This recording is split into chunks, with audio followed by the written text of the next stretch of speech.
In the early months of 2025, a wave of discontent began to ripple across the Canadian landscape, targeting one of the world's most recognizable electric vehicle brands. What started as isolated incidents of frustration would soon evolve into a coordinated movement of civil disobedience, forever changing the way Canadians viewed the intersection of corporate power, political influence, and grassroots activism. The movement emerged from a perfect storm of political tensions, with Elon Musk's close association with United States President Donald Trump serving as the primary catalyst, as Musk assumed his role overseeing the Department of Government Efficiency, commonly known as DOGE. Many Canadians began to view Tesla not merely as an electric car company, but as a symbol of American political interference. The billionaires' influence over immigration policies, trade relationships, and federal spending cuts struck a particularly sensitive nerve in a country already grappling with escalating trade tensions and tariff disputes with its southern neighbor.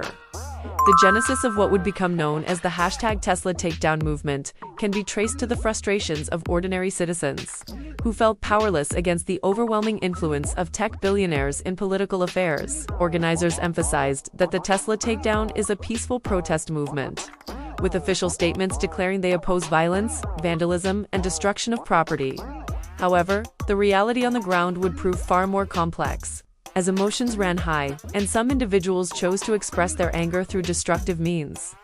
The first major incident that captured national attention occurred in London, Ontario, where a brand new 2025 Tesla Model S became engulfed in flames in a parking lot. The suspicious fire left police estimating damage at around $140,000, though thankfully no injuries were reported.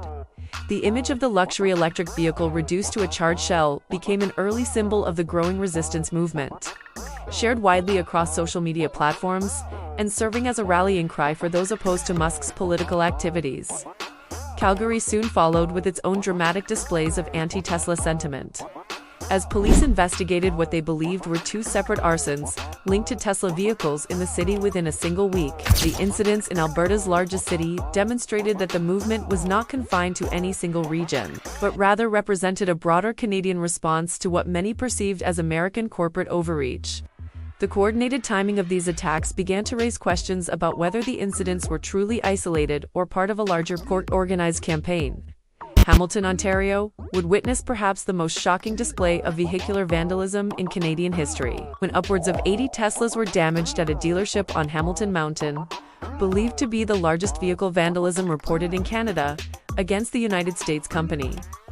The scale of destruction was unprecedented, with dozens of vehicles suffering punctured tires and scratched bodywork in what appeared to be a methodical campaign of property damage. The Hamilton incident marked a turning point, transforming what had previously been viewed as random acts of frustration into something resembling organized resistance. Vancouver emerged as another focal point for the anti-Tesla movement, with police recording 8 acts of mischief targeting Tesla dealerships since January 1st, believing backlash against Elon Musk was to blame. The British Columbia city's experience illustrated the sustained nature of the campaign, with incidents occurring regularly over several months, rather than as isolated bursts of anger. Authorities made arrests, with at least one individual due to appear in court, as police characterized the acts as politically motivated, and in opposition to Tesla owner Elon Musk's political affiliation with the United States. Montreal added its own chapter to the growing story of resistance, when activists sprayed paint on the exterior of a Tesla dealership. As cases of vandalism climbed in the United States and around the world against Elon Musk's electric car company, the Quebec metropolis demonstrated that the movement transcended linguistic and cultural boundaries, uniting Canadians across different provinces and communities in their opposition to what they perceived as corporate political interference. The psychological impact of these incidents extended far beyond the immediate property damage, as they began to reshape public perception of Tesla as a brand.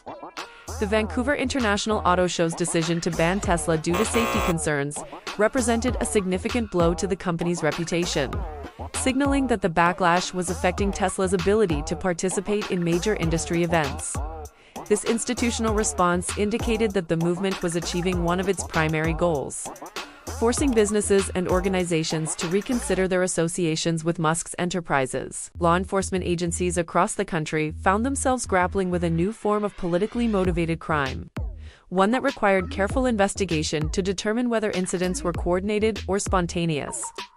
Despite suggestions from both Musk and Trump that the attacks represented an organized conspiracy, the Tesla Takedown movement described itself as a grassroots protest movement that organized peaceful demonstrations at Tesla stores across the United States, Canada, Europe, and Australasia, urging the public to divest from Tesla. The distinction between the official peaceful movement and the violent incidents created a complex narrative that challenged both supporters and critics. The movement's impact extended beyond simple property damage, as it began to influence government policy and corporate decisions. British Columbia's exclusion of Tesla products from its electric vehicle rebate program represented a significant financial blow to the company and demonstrated how political tensions could translate into concrete economic consequences. These policy changes suggested that the grassroots movement was successfully pressuring governments to distance themselves from Musk's business empire. The international scope of the resistance movement became evident as hundreds of Tesla takedown demonstrations took place in the United States, Canada, and Europe. As activists ramped up their opposition to CEO Elon Musk's efforts to slash federal spending and influence political policy.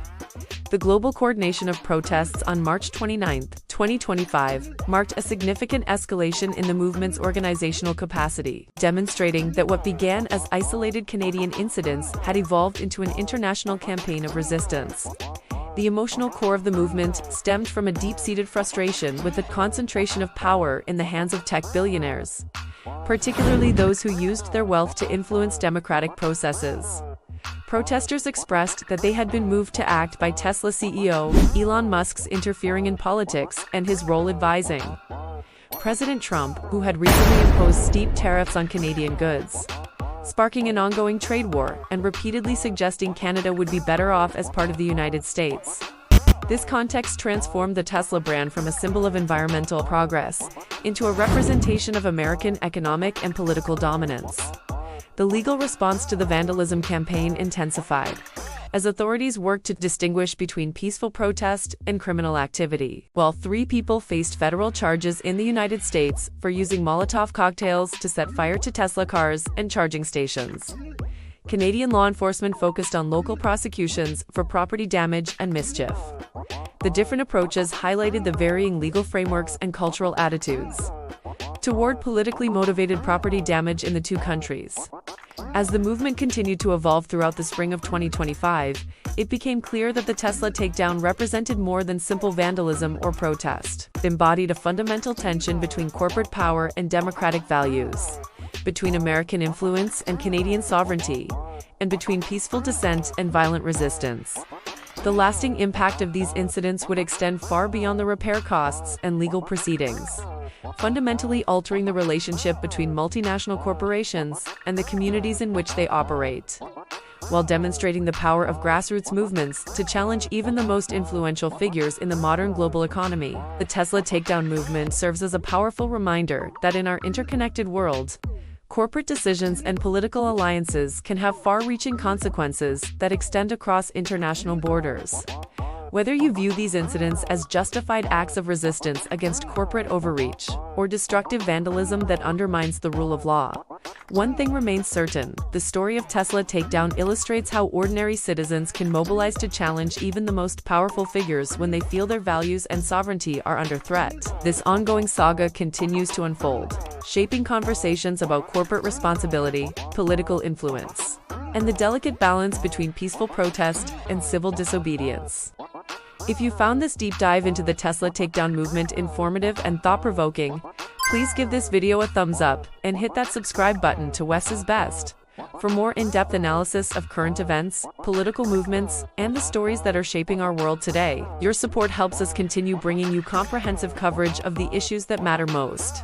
So do not forget to ring that notification bell to stay updated on all our latest content. And let us know in the comments below what you think about this unprecedented wave of anti-Tesla protests across Canada.